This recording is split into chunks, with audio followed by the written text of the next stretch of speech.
It's time for Respect the Process, a short chat about commercial filmmaking. Here's your host, director Jordan Brady. Well, thank you, Helen. Listeners, summer has come and gone. Wow, in a blink of the eye. It is September 4th, 2024. What a special guest I have today. Susan Munro, my friend.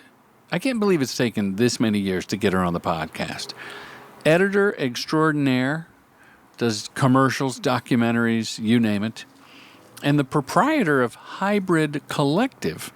And I've done a few jobs over the years with Susan at Hybrid, and we have a great time. She talks about how editors, read the room and sell the cut, how they bring new things to the table that even the director didn't plan on happening, and advises young editors not to rush. Learn from the assistant roles. And new directors, be open, be curious as to what the editor is going to bring. Be surprised. Allow yourself to be surprised. So there's a lot of knowledge nuggets in this episode. The Filmmaker Retreat is coming up on the 26th of September this month. I am super duper excited. I say it every time. It is a transformational experience, because you're not just hearing me jibber jabber.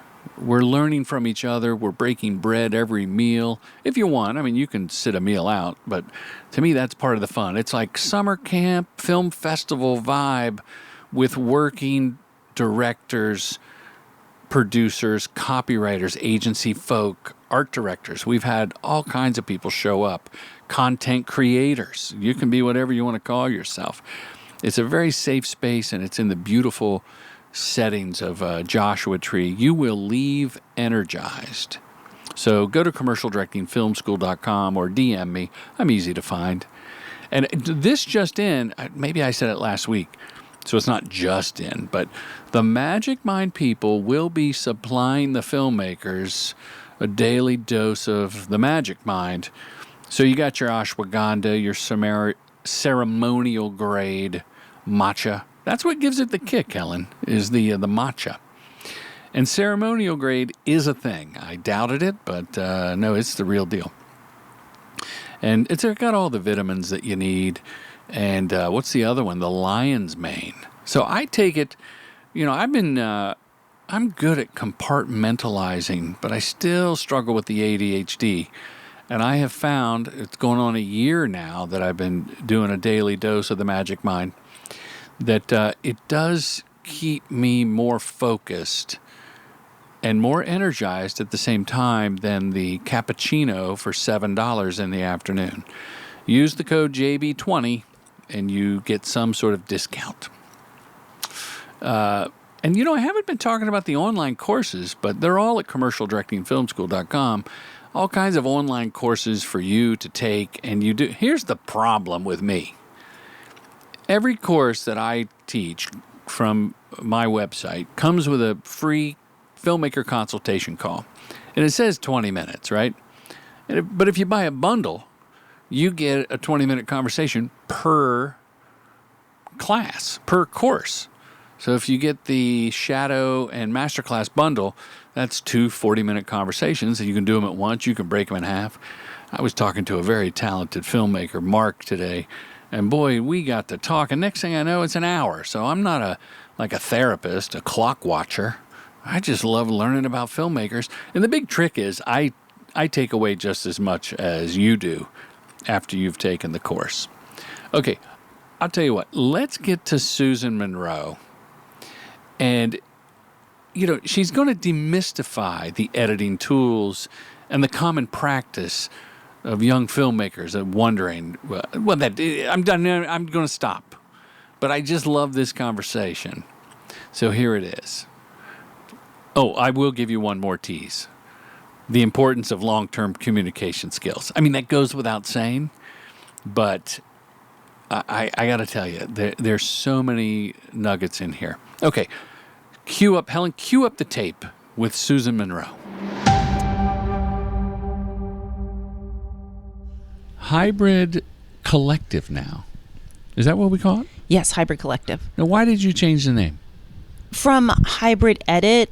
It makes so much sense to me. But Right. the listener is going, Jordan, have her explain. Yes, well, Hybrid Edit, it just looked like we just edited, and we do a lot more than editing. You do production. You do We do everything. Yeah, we do, visual effects. We do, finish. Yeah, we do it all. So and also we're always looking to do different things. Like during the pandemic, we produced a 8-part series called Pandemic Pillow Talk. They're like little 10-minute. I didn't know that.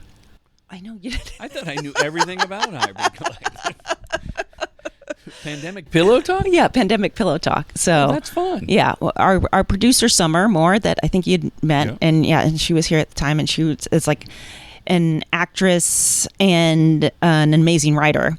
And I was listening to NPR, and they had done someone had done a horror thing over, shooting it over Zoom and everything like that. And so I came to her and I said, "Oh, look, we should utilize this, because it's how are we going to be able to, we're in a rare time where something can be shot over Zoom and we can show off kind of our creativity without, spending $50,000, right? $100,000 on something." The storytelling with a Zoom shoot comes down to the editing, the pacing, making it interesting, and the writing and the acting, always, right? Yeah. So, so you produced that soup to nuts. Oh yeah, and so I said to her, let's write something. Maybe it's a dating thing. Maybe and then we started brainstorming, and then we came up with Pandemic Pillow Talk, and so it's basically her going on 8 Zoom dates, and we got Eric Roberts and his wife to play the mom and dad,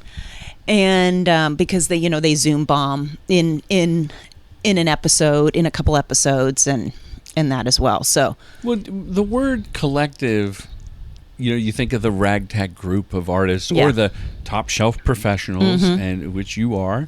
You and I go back a long ways. Yes, I want to say at least 2010. Yes. Is when I think I met you. Yeah, and then I knew of you because you worked with... Because I'm Jordan fucking Brady. Well, that's right. You are Jordan fucking Brady.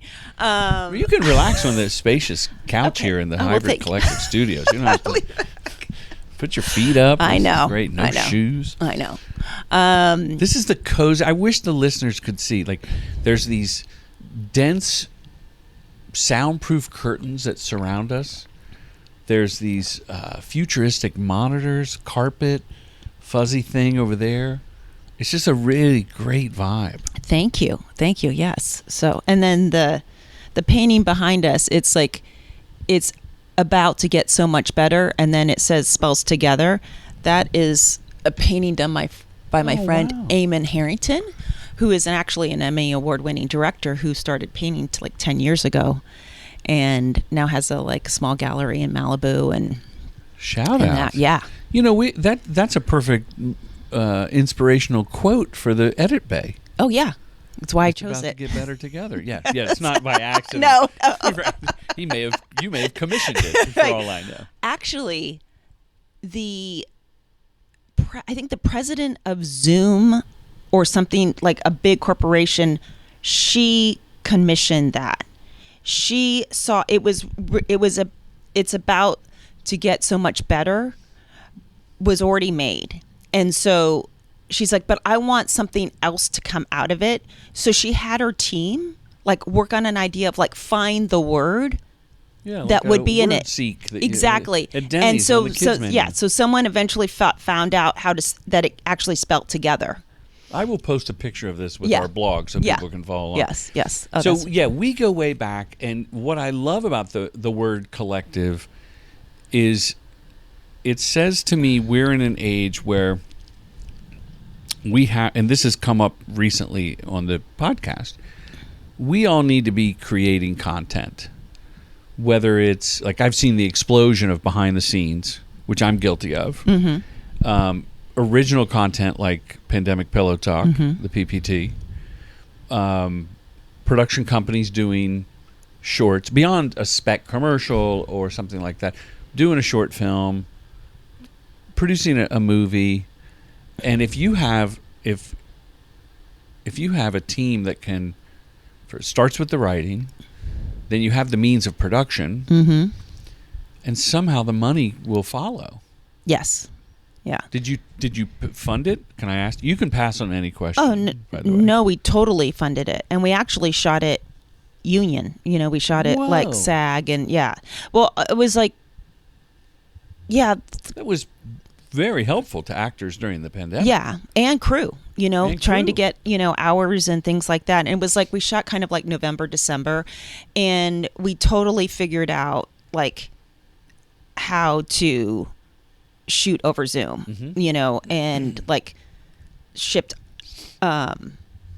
iPhones and so there was the kits and like so there wouldn't be that Zoom delay. Like we learned, like when you have like two people in the same room speaking on Zoom, Yeah. that we would, get feedback or you could hear, we learned like the first episode we shot was a disaster, because it's like, oh, you can hear the overlapping of dialogue. How are we going to edit that, and the feedback and that. So, yeah, we learned a lot from that, and we would love to, do more of that. It's just trying to, it's those ideas, right? Like trying to have the time to do those ideas. Would you ever go to an agency or a client and like, do you think that's taboo to say, like you're editing Burger King, Mm-hmm.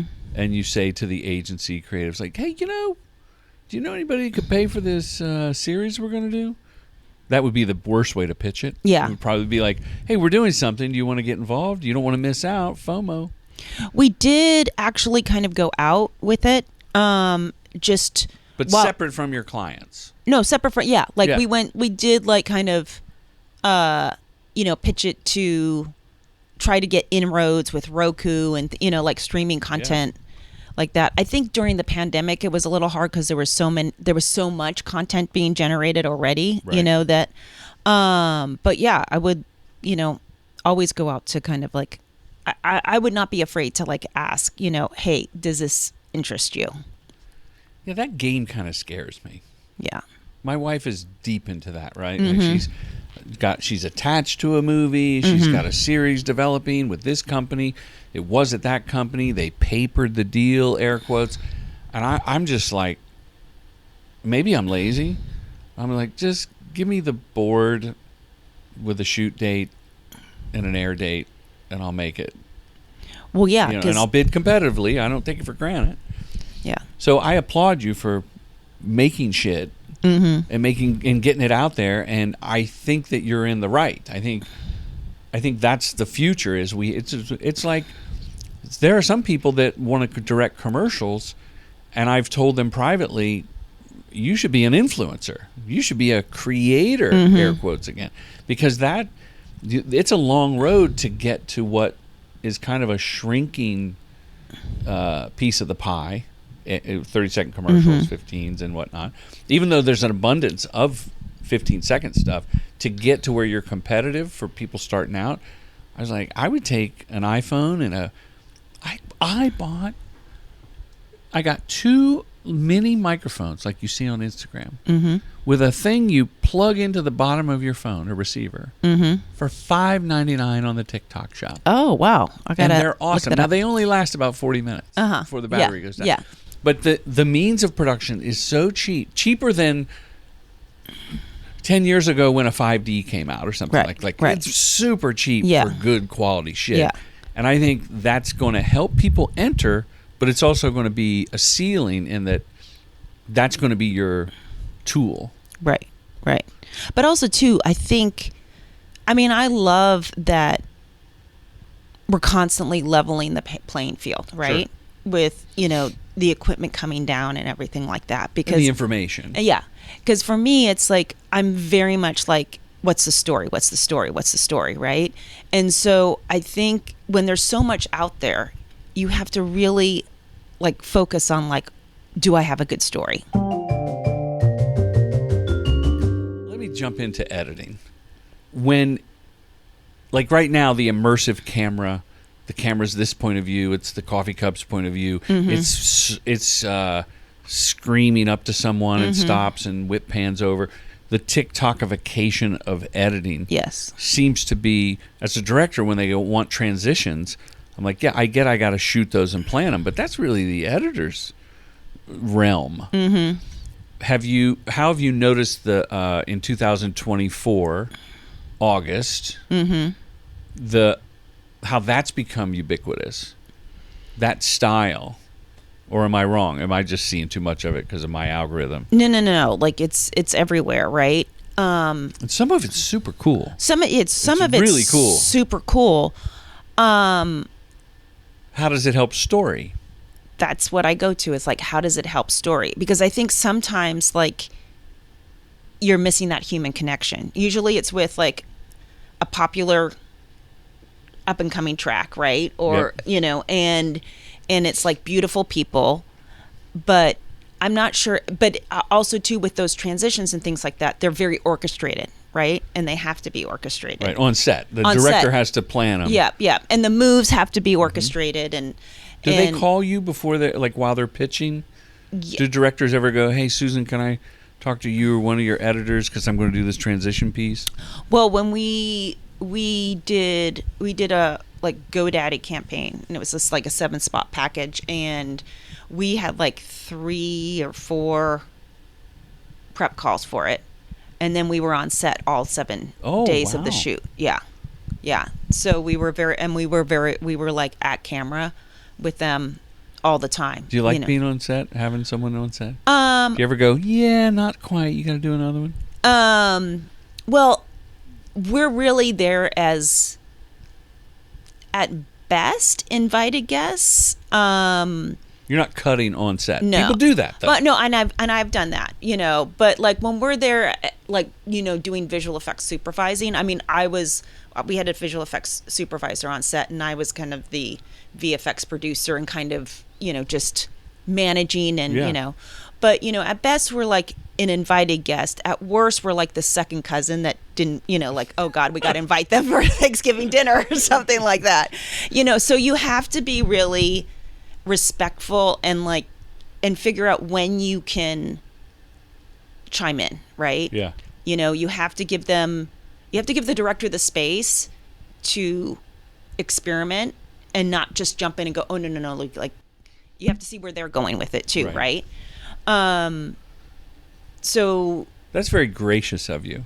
Well, it's how the set roll, like, because I always look at it, what's the end game? What do we need to get out of it, right? Like and it's like, if we're not building a rapport with that director and working with them as their support team, then we're failing, because like we have to be a unified team in order to get what we need in the end, So you have to very quickly build a relationship on set.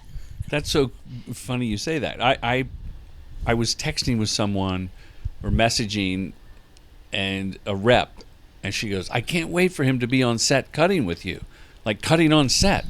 And I go, well, "Hey, let me just nip that in the bud. That would be a hindrance, because I think it would distract the creative team from watching what we're shooting, and then he's not going to be happy with someone over his shoulder going, just 3 frames back, just trim that." And maybe it's a shot like that isn't working, or a take that I just told the actors was great for encouragement. Like there's so many variables happening on set, and I just wanted, I think I had a knee-jerk reaction to the cutting on set. But you've cut on set, I'm sure, where if it's an effect, it's probably the best thing possible. Yeah. Someone's listening going, Jordan, if you're cutting on set, you know exactly where it works, and you can move on quicker, and you're more effective. Yeah, well, we weren't... Especially these transition things. Yeah, we weren't cutting on set for that. We were just there to, like, help support and make sure that they got it. And, I mean, we did, sometimes, like, go into flame on a laptop just to, like, take a scene and go, yep, you've got it, because it was very complicated moves.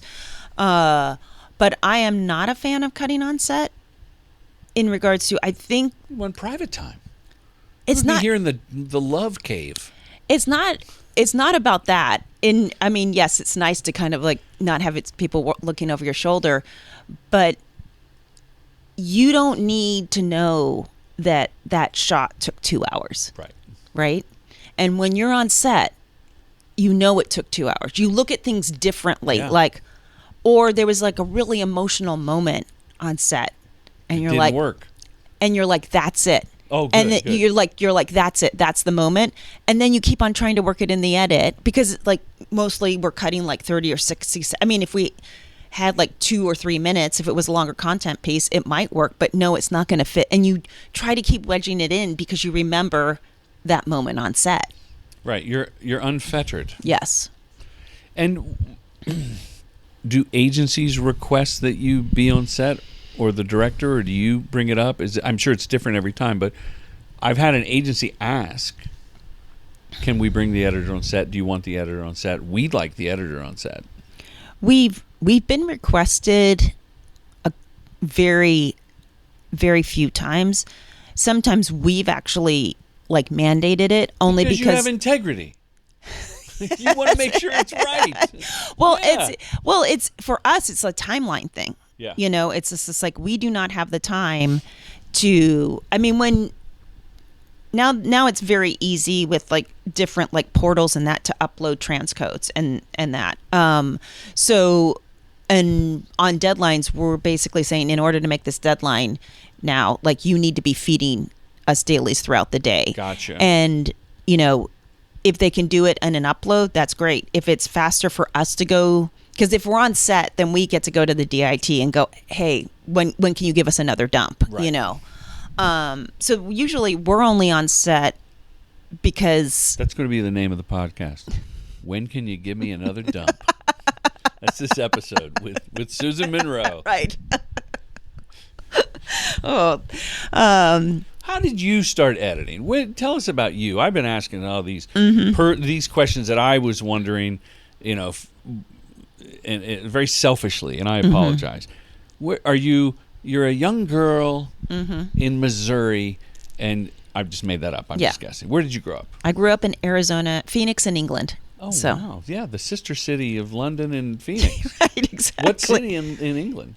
A small town called Camberley. Camberley. In Surrey, yes. And what are they known for? Some lamb pie or special hat? They're not really known for anything. Like when I was there in high school, like we got a McDonald's and that kind of like made the newspaper at the time. So yeah. But you don't have an accent. No, I don't. And my mom's from London, my dad's from Scotland. But I went to an American-based high school when I was there too. So. And so when were you bitten by the bug? I was bitten by the bug. Well, I did like theater in high school, and so I wanted to like major in acting, and then I went to the University of Arizona, and I was in the theater department, and I mean I love actors, but when I was surrounded by actors, I'm like, these are not my people. Like I do not belong being an actor. And what was it about that group? I'm more of like an introvert. There's a lot of like, it was very performative. Very and theatrical. Yes, exactly. They were doing what they were doing, you know, and I'm very much more kind of like leave it on the stage and, you know. And you said U of A? Mm-hmm. And that's the one in Tucson. In Tucson. Yeah. Great film program. Yes. I would imagine a great theater program as well. And I started off as a theater major, and then I minored in theater production, and then went into the film department. And so that's when I got the bug for it. And what are they editing on at that point? Like Avid? No, we were like editing on like 16 millimeter film. You were with Yep. A Steinbeck. Yep. It's not called a Steinbeck. No. That's a piano. What was it? It was called a chem. The chem. Yeah, but like I wasn't even editing on. Like I was editing on like a very, you know, it was film school, so it was like, you know, razor blade tape. Yeah. I missed that. That was my era, but I wasn't quite there yet. I was doing something else. Yeah. It was, and for the listener, I think people know what we're talking about. It's a work print. So you're shooting film. The negative is exposed. You make a work print. You're cutting the work print to the frame. Yep. and scotch taping the scenes Yep. together. And if you want to trim a couple of frames, you have to on the reels and take it out and tape it again. Yes. The timeline in Resolve, Premiere, Avid, they're all based on that same thing. Yes. A linear, even though it's non-linear editing, it's based on a linear timeline because that's how the story is told. Yeah. Do you long for that sort of discipline and decision making? Like, this has been talked about forever. I'd love your take. If you had to do that, you wouldn't have 16 versions of the commercial. You'd have maybe 3. But is it better because maybe the exploratory phase of non-linear editing has increased the storytelling value? Well, it's all about discipline, right? Tell me. If you're making a version for the sake of making a version, then that's not discipline, right? But if you're making a version that, well, I wonder if I can just flip this on its head, what could happen? If I take from the back end, or take a line here and insert it. Open with the monkey jumping out of the cake. Exactly. And so, nonlinear editing allows you to kind of explore that quicker, faster. And, I always do my first edit, and then I go, what can I do differently? And I'm always creating 2 or 3 versions just for me, just to be able to see. And my third edit is always better than my first edit. Really? Not once it gets to client, I've kind of gone through the process of, because I always call, once I edit, I always try to get my dailies and then edit, kind of rough something out that same day. Because then once it gets in my head, I'm editing in my head the rest of the time. So that when I come back the next morning, it's super fast, because I am literally editing in the shower, editing running, it's just oh, what if I use that? And so I think that, with film editing, you also had time, because you had to, when you did, and I didn't really work in this era, I did it in college, but Avid was already Avid was coming out as I was in college. The schools just didn't have it yet. Exactly. Yeah. And just, a fun fact, the reason why you have bins in Premiere and Avid, to put your folders in, is those were editing bins, for when you physical bins, like a laundry bin, full of ends of clips of film. Right. So if you meticulously exactly. So if you took something out, I don't want those 2 frames, you'd hang them up, and then you go, oh, I need those 2 frames back. You would find it, and then put it back in. So what was in the bin itself? Scraps? Just scraps. Or in case it fell? Yeah, in case it fell. Yeah, because you didn't want to be, trying to find that on the floor. Even on my keyboard, I think it's Y, a ripple tool. The ripple tool is amazing. I think it's one of the best tools to slip a shot forward or backwards, because that would require, in the old ways, 2 cuts. Yes.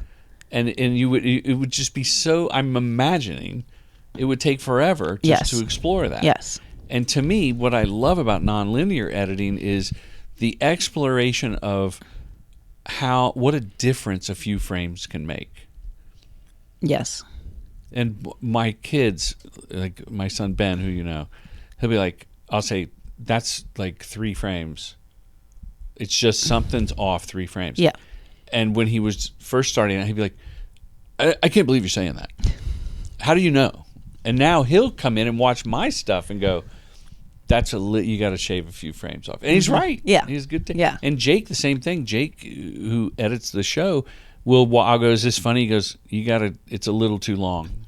Micro. Yeah. So I think nonlinear editing is amazing for the speed of just cutting linearly.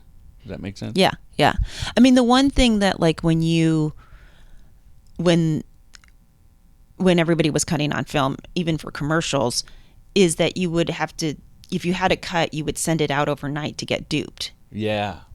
So you had to stop working and put it to bed for a minute and then come back and see it fresh. I think like with our schedules and everything being condensed and like, oh, we can just do another version. Do you really have a chance to really sit on the edit that you just did? To marinate and see if Exactly. it really sticks. Exactly. Because I do believe like time is something that we need to preserve, especially in editing. Like a fine wine. Exactly. Let the cut sit for a Yes. minute. Yes. Yeah. And that's why I love working on like longer format. You know, I've edited narrative films, I've edited documentary films. You get to marinate, you know, worked on short films. It's like you get to marinate. You get to kind of think about it. You get to go, oh, you know what happens if we come back and do this? And, you know, working with creatives or directors and being able to kind of talk things through and just, you know, really be able to focus on story and give it the time, you know, that it deserves. And see if it sticks. Yeah. The spot, I asked you for a spot to define your voice as an editor. Mm-hmm. And you sent me, it's 2 minutes, Mm-hmm. and it's a young girl on her first, she wants to be a pilot. Mm-hmm. And tell me about that spot and why it defines your voice. I got the feels like 3 times. Mm-hmm. So I could have seen that as 3 shorter pieces. Mm-hmm. It plays really well as 2 minutes. Mm-hmm. And I will post that for sure at jordanbrady.com if you're listening on Spotify or iTunes or something.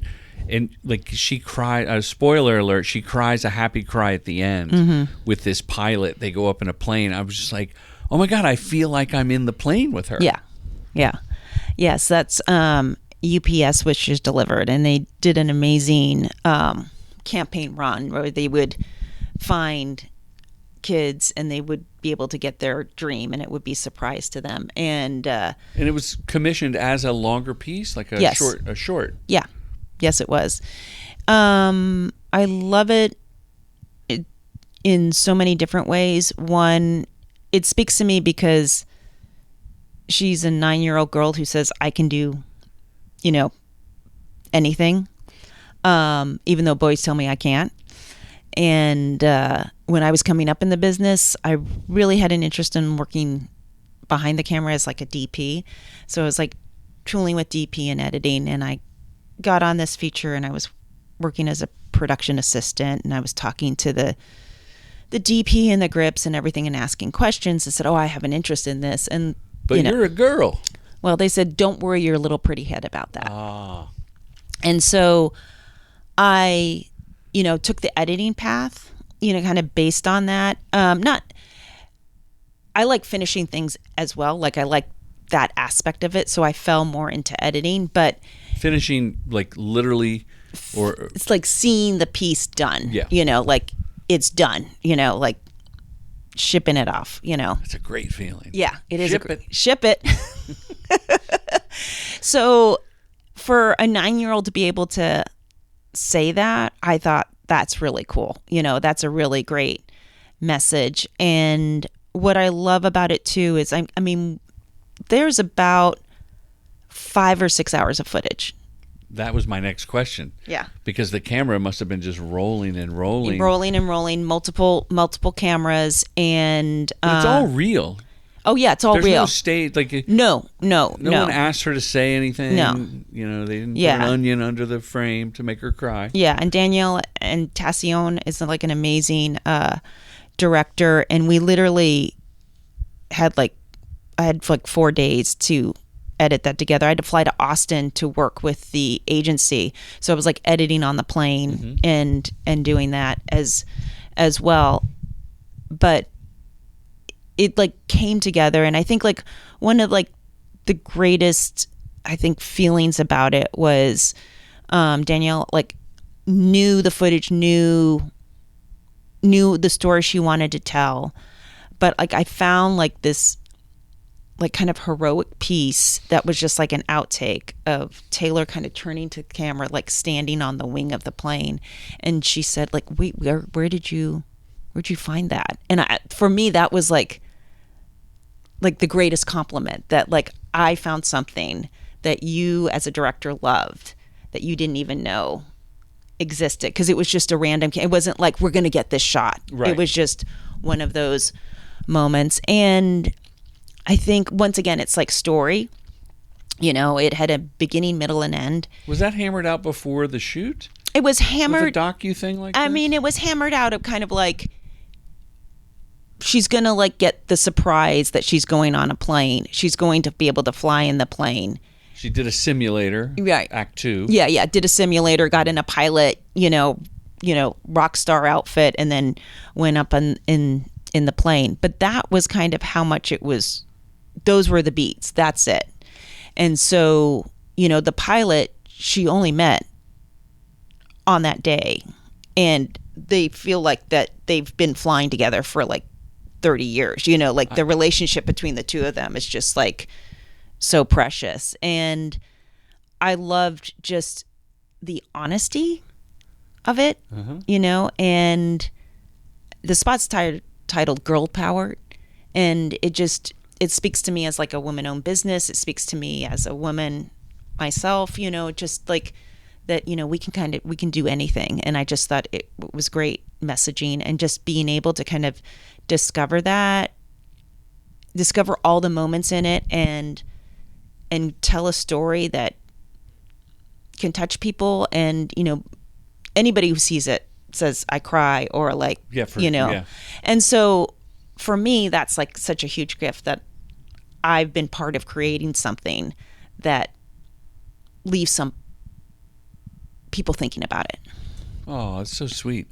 The Olympics show these, like last night there was a pole vaulter, and they had home movies of him and he set the world record. He set the world record, but they kept flashing back to like home video of him pole vaulting in the backyard over like a 2-foot bar. And when I saw the spot, it had a similar heart tug of, wow, you did a great job of showing that it wasn't just a fluff piece on this girl. It was her dream and passion. And you captured that. And then the story, it sucks us in. Like Act 1 is some of her as a little kid playing with a plane. Act 2, she's in the simulator.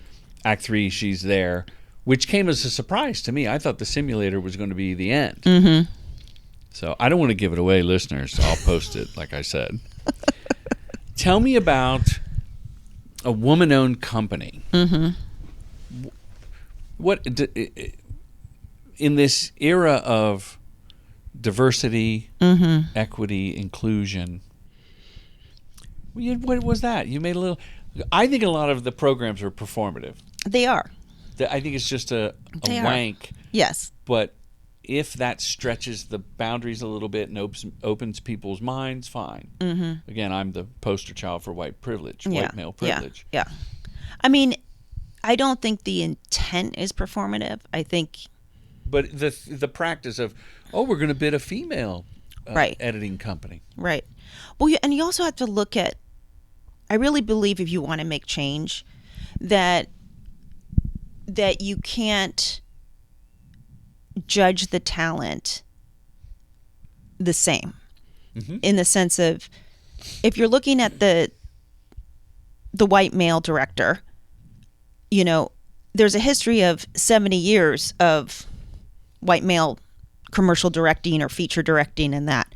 So when you ask for, we're doing this car spot, we want like a woman director, or we want, a diverse BIPOC director, and they say, well, that white director, he's got 10 spots like that, right? So we want to go with him because we know he can do it. But we looked. We looked for other people. Right. But there's not that opportunities yet for diverse directors. So if you want to make a difference, you have to say, well, they've got 2 spots, 2 car commercials so we know they can do it, and we're going to take a chance. And that's how you're going to create change. And to be honest, commercial directing is not brain surgery. And if you were really, I agree with you 100%. If you really want to take a chance, you're not actually taking a chance. Find a director from an underrepresented population whose story in their short film, spec commercial, avant-garde piece, and the story resonates with the vibe of the commercial.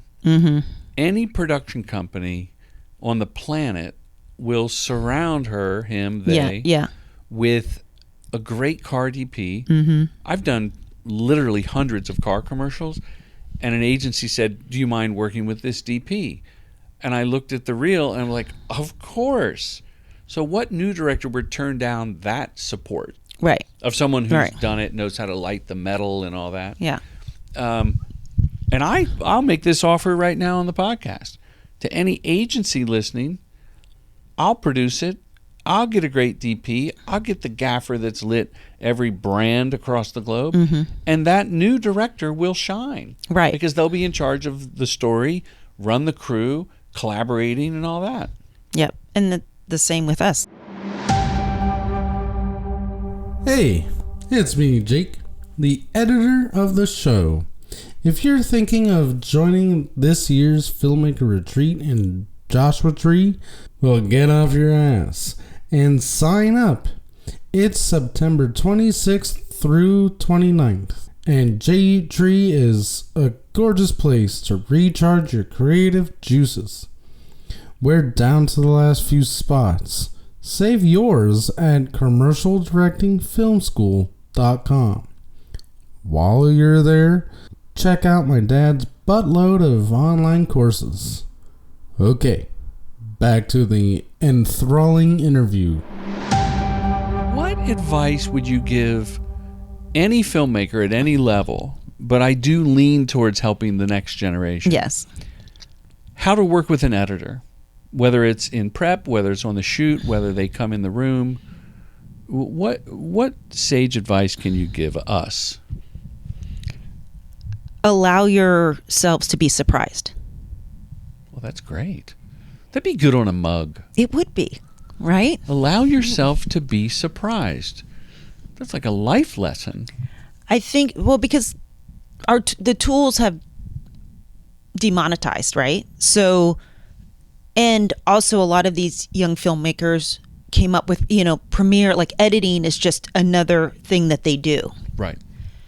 So I think I see with a lot of young directors, they're sending us Premiere projects, right? Of like, here's my cut. And how does that make you feel? Because I'm guilty of that. No, I know. I understand that you're concerned that your voice isn't going to be heard or seen, right? That like, I want to get myself in there. But I also think you have to think long term, right? It's like, how do I become a better communicator? So a 5-minute conversation can get me my ideas out there to the editor. So then I can be writing treatments and booking the next job, right? Right. Good point. So that's one. And like whenever I do like a director's cut for a director or whatever, I never look at the original spot. Oh, really? No. I don't do it because I don't want to get pigeonholed into it, right? I don't want to go, oh, that was a good take. Or, like I might look at it afterwards, but I want to see instinctively what I've found with the footage. How do you cleanse your palate? How do you unsee the agency, the on-air spot? Do you have a process? Is it Magic Mind? Use the code JB20, please, everyone. I was going to say that. And like, how do you, is there a process? Do you go for a run? Do you... Well, like I said, usually it's a few months later. I don't with a lot of content, you don't see it on the air, right? Yeah. When you're doing a director's cut. But I don't, if they're sending me, I don't look at the agency cut, even if it's there. I just don't until like I've gotten my pass and I've gotten my notes. Oh, so just so I'm clear, you're talking about a director comes to you and says, Susan, I bend the knee. Will you please do a director's cut for this project that you didn't edit? Correct. Yes. Right. Which is the case. Which sometimes is the case. Is a way of building a relationship with directors. And directors, you better pay her back with a gig. That's how it's supposed to work. That's how it's supposed to work. But also, but it might be something for the real. Although that is changing now. Directors being able to do director's cuts. They are changing? Well, some agencies and clients are writing it in their POs that you cannot. I only had that one time. It was Crispin in Denver, probably 15 years ago, and they called, and the buddy called and told the producer, because I was like, we can all share this director's cut. I got all the funny bits in. And they're like, no, I think Alex Boguski didn't want something different than what the client had. Right. Which was his shop. Yeah, So I show that cut to this day. Yeah, exactly, yeah. Well, if you can't show your work, then what's the point of doing it? And the director's cut or an editor's cut isn't dragged down with that offer. Right. Or that product shot for 7 seconds. Right. Yeah, exactly. And so just to kind of give, directors some advice would be, if you can hold off on sharing your premiere project, ask yourself why you're doing it. Why am I sharing it? What am I nervous about it? Am I, or has the editor missed the mark? Then well, we think we're helping. You're doing us this favor. We want to speed things along. We want to show you our favorite takes, and you can just sprinkle your magic dust on it. Yeah. Says the director. Right. Well, I mean, I'm not afraid to see a favorite take, or I'm thinking about this, because I'm happy to cut a couple different versions. It's sometimes when you send an edit, it's why? If you've asked, an editor to have their perspective on it. So that would be kind of my advice of just think about why you're doing it and how can I communicate my ideas in a phone call. I mean, you do a great, 1-2 page dump after the shoot, which is fantastic. Really? You like the brain dump? I love the brain dump, because also too, it's I'm gonna take it with a grain of salt too, where it's this is the brain dump, and I'm also gonna sometimes where, also too, some of the notes are the client didn't like the plant in the background, so we're gonna negate those takes. I'm necessarily not going to negate those takes, because once you see it on screen, how is the plant? They'll get over it, right? That's a good point. Yeah. Well, I'm just giving information in the brain. No, exactly. Yeah. No, but but it's helpful, right? But also too, it's it's also helpful going for, you mentioned this in a previous podcast, there was a backpack, in the first 4 scenes, 4 takes, and then it was gone. So just don't waste your time with that, because there's going to be a continuity issue. Right. Well, that's great, The brain dump, for the listener who's uninitiated, is just, as a director, usually the day after the shoot, sometimes the night of, because you obsess over it. Just from memory, go through and remember the things you loved. Because if you don't remember, it probably wasn't worth remembering. Right. And email that to the editor so that she has not so much context, but context for the agency client, what people were vibing on, what I liked, what didn't work. I recently had to combine 2 shots. So if you were looking at the script notes or the storyboards, you'd be like, where's this? Right. But what I'm learning from you is all of it is self-evident when you watch the footage, and that's all that matters, because that's the material you have. Right. Do you even look at script notes? I ask every editor that. I do. As a courtesy. Well, because sometimes it's hard to see what's a good, because it's you might say, great take. Because just for the actor. Just for the actor. Yeah. And then the script supervisors put great take, So I look at them to see, if if clients fave, just to kind of see what the direction of the humor that, Right. or whatever, maybe most these days there's just, script supervisors in comedy or dialogue, like in docu or anything, there's no script notes or anything like that. So I do look at script notes just to kind of see a feel of kind of like where they want it to go. One thing I wanted to say in regards to, working with directors though, is like, we're very director driven. Mm-hmm. In regards to, like, we will have a call before we look at the dailies. Oh, wow. Well, we wanted to, like, because this is Hybrid Collective. This Yes. is not the industry. Yes. The industry, sometimes, it's fighting tooth and nail to get a call with the editor. Yes. You make it a part of your process. Yes. And I let if we get hired by the agency, and that we let them know, hey, we're going to reach out to the director. And, we'll have a call before we look at the footage, or we've just looked at the dailies, because not most directors don't do a brain dump, but it's love to get their feel, kind of like what their thoughts were on set and that. And then, we usually, it's not like written down in the calendar, but it's we kind of sneak like a half day in there in the calendar so that we can like post the edits for the director ahead of the agency. And then we'll share edits, with the director throughout, asking their agency if that's okay, letting them know. And that, because some agencies don't, like, at some point when it becomes the agency's, when they feel it's now their turn, they really don't want, like, the ship has sailed. Sure. Leave. You've hand off the baton Exactly. in this relay race. Exactly. Of love. Yeah. What, Go ahead. No.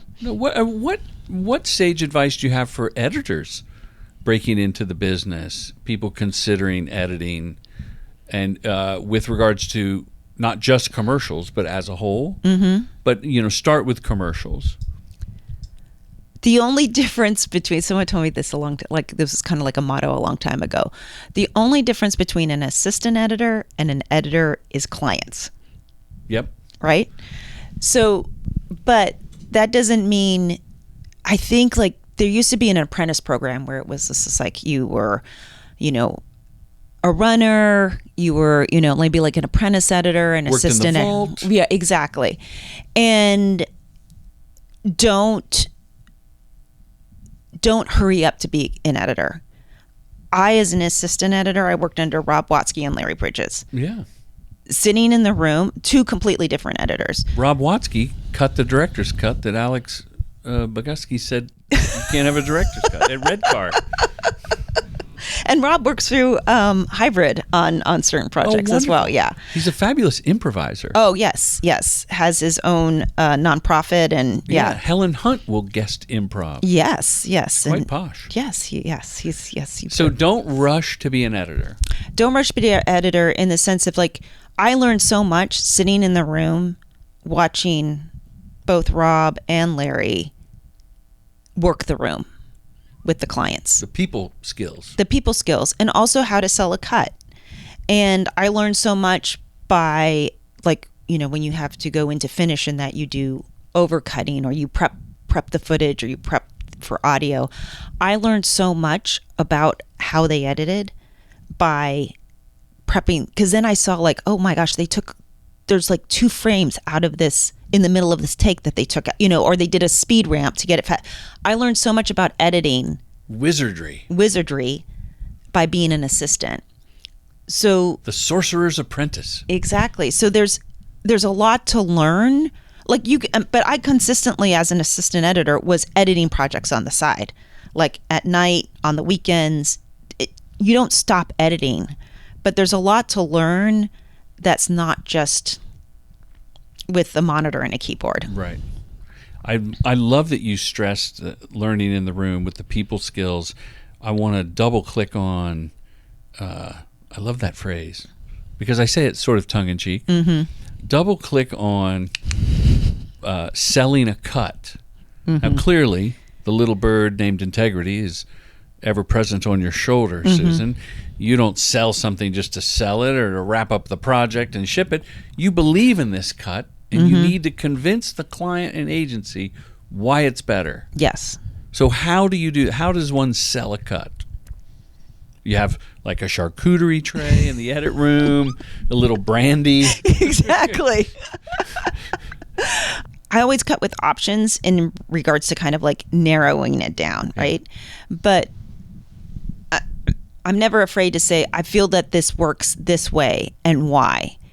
And if they kill an idea and then there's another revision, I'm trying to sneak it back in if I'm passionate about it. You know, there's a saying, it's just like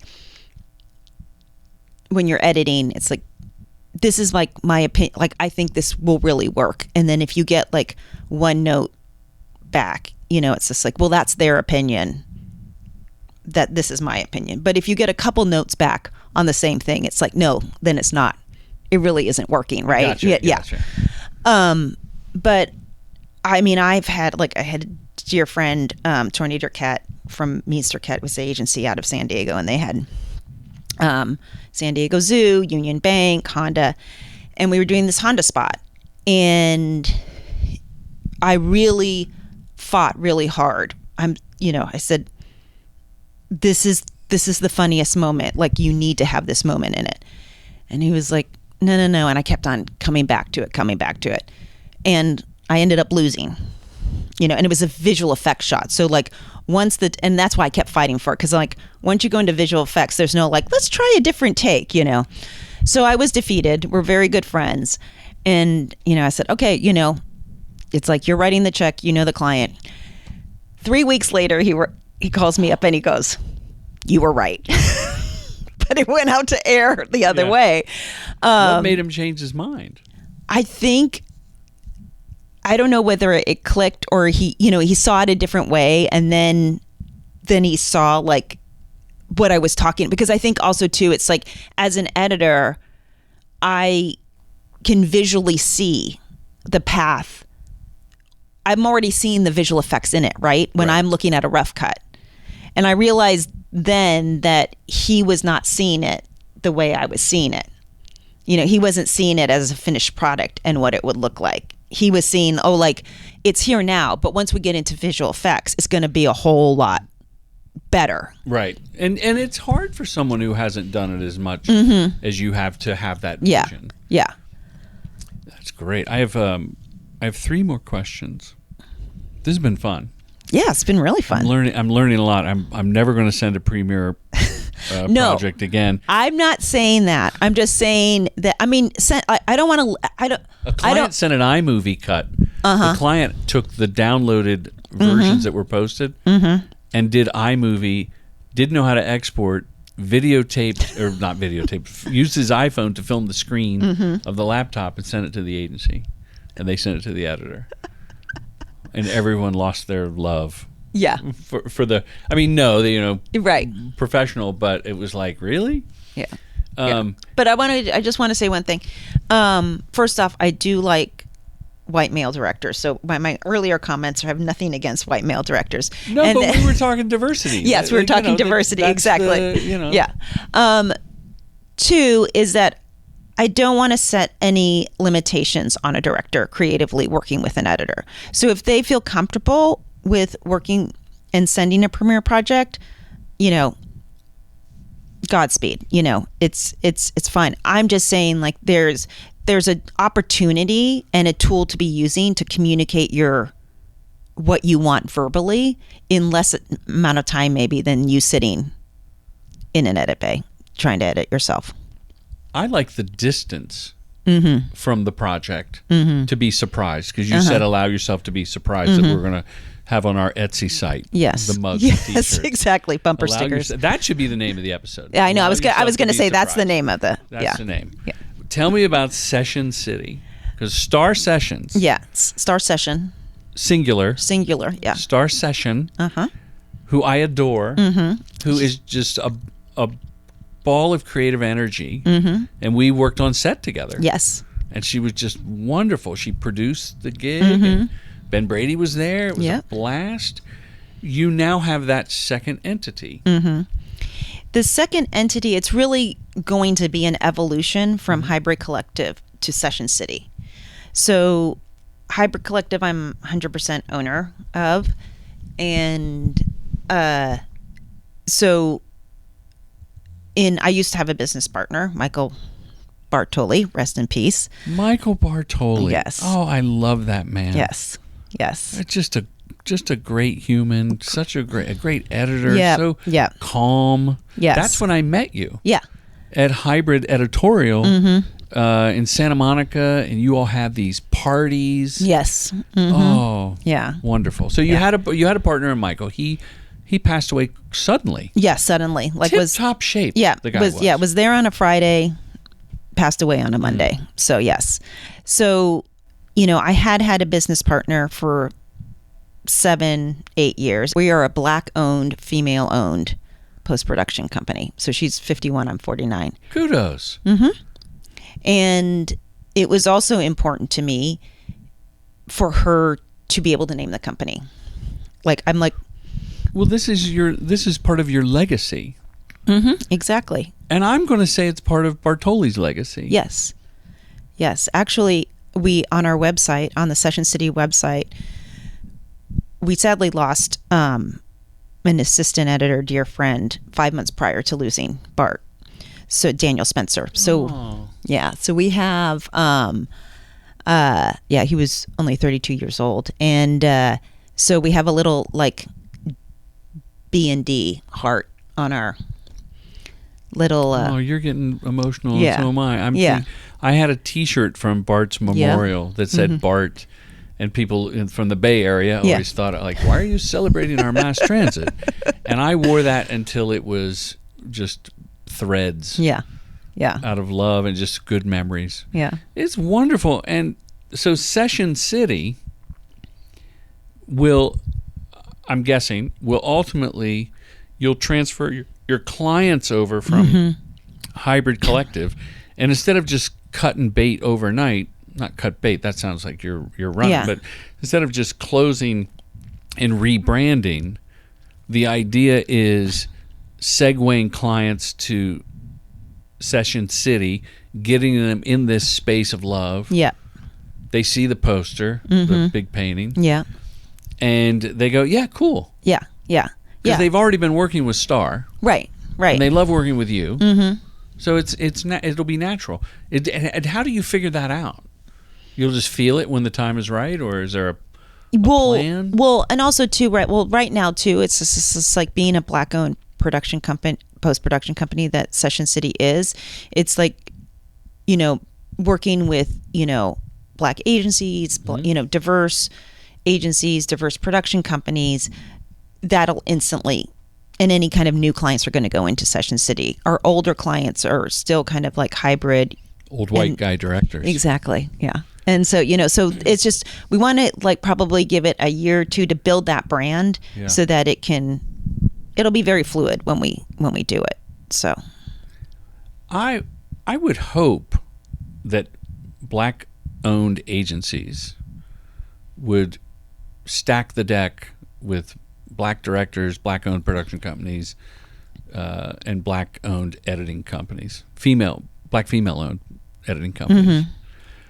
Because the pendulum, and I've talked about this probably too much on here, but the pendulum has to swing way over. Like, we have to push the pendulum far to give people the opportunity. And then at a certain point, it's all going to be about the work. Right. And the work's already great. Yeah. Well, I hope all agencies, and all production companies think that way. Just. And I hope. I mean, I remember the first time I did a job where it was a lottery commercial where we did the general market, the Hispanic market, it was called, which was you do that a lot. Yeah. And you swap out actors and whatnot. Mm-hmm.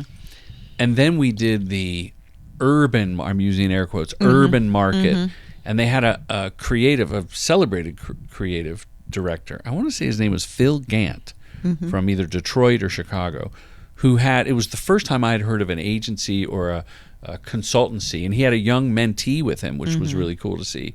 And they came and not only gave it the spin for that market, but I think they protected what the white creatives would have done. Like, we have to put an African-centric piece of giraffe on the mantle or something, Right. like something that would be overt and Yes. out of place, and they made it natural and palatable and organic. That was the first time. But long story short, my hope is that, and this is probably the case, but a black agency shouldn't just service products for the black community. They should be. No. They should do mainstream products. Like, Yes. That's where we need to get. Yeah. Yes. But I digress. This show, Susan, is called Respect the Process, and you've listened to a handful of episodes now. What does that mean to you when you hear Respect the Process? All of the above. That's your answer. That's the best. You're so good with these one-liners. Come on, man. That, and You thought about this. I have thought about this because I listen. That and respect the process, respect other people's process, and give them room to fail. Because I think you learn by failing. And if you're micromanaging, you're not letting the other people with their perspectives and views. And sometimes, I mentor a lot of people, and over the years, a lot of assistant editors, and if you don't, like, sometimes they'll come to me an idea and I'm like, I'm not sure that's going to work, right? But I'm like, okay, go ahead. Here are my caveats that I'm a little reluctant, but go for it. Because I'm not like the most technical genius, right? Like things are constantly changing and everything like that. So their way might be faster, better. But if I said, no, this is the process, this is what we need to be doing, I am not learning or benefiting from it. As a mentor, because you always have something to learn. In our world, we're always learning new ways to do things, new programs and that. And also, too, if their path ends up not working out and then they have to kind of go with your process, there's a learning of kind of like, oh, there's history and knowledge there that needs to be respected. And also, I learned how to handle this differently as well. And you had their back to help them recover regardless. 100%. Wow. I'm guilty of not letting people make the mistakes they need to learn. I'm better now, I think. When you go to set and your son is DPing for you, there was at first a tendency to make sure I'm protecting him, and you're not going to fail because I'm going to tell you exactly. I'm going to give you the keys to the kingdom. Right. And this past year has been so fulfilling to actually go to the tech scout and go, I know the first shot and the last shot, and he's going to figure out everything in between. Right. Yeah. And he did, and I loved it. Yeah. And it was wonderful. Yeah. And that kind of goes hand in hand with your allow yourself to be curious. Allow those you're helping to fail. But knowing in the end they're never going to fail. Right. No, you're going to always have their back 100%. But it's the exploration, right? It's the learning of the process that you can most benefit from. How can you respect the process if you don't know the process? Exactly. This has been a great conversation. I appreciate you hosting today. When they click on your name, Susan, where should it take them? It should take them to hybridcollective.tv or sessioncity.tv. We can just do sessioncity.tv. You know what? I'm going to put them both. Okay, great. Thank you for being here. Absolutely. Bye-bye. Yes, bye-bye. Wow, I told you this was a great chat with Susan Munro. Thank you, Susan. And you can bet your bottom dollar I'm going to be interviewing Star Session Varga about Session City. We got to get that one in the books. Helen's gone, everybody. She left halfway through the interview. But she's heard it, so it's not like she's being rude. If I can help you be a better director in any way possible, don't be shy. Reach out. I'm easy to find. Thanks, everybody. Commercial Directing Film School's mission is to help filmmakers direct commercials professionally. With online courses and in-person boot camps, we demystify the process to get you to the next level, all taught by your accessible mentor, filmmaker Jordan Brady. True Gentleman Industries.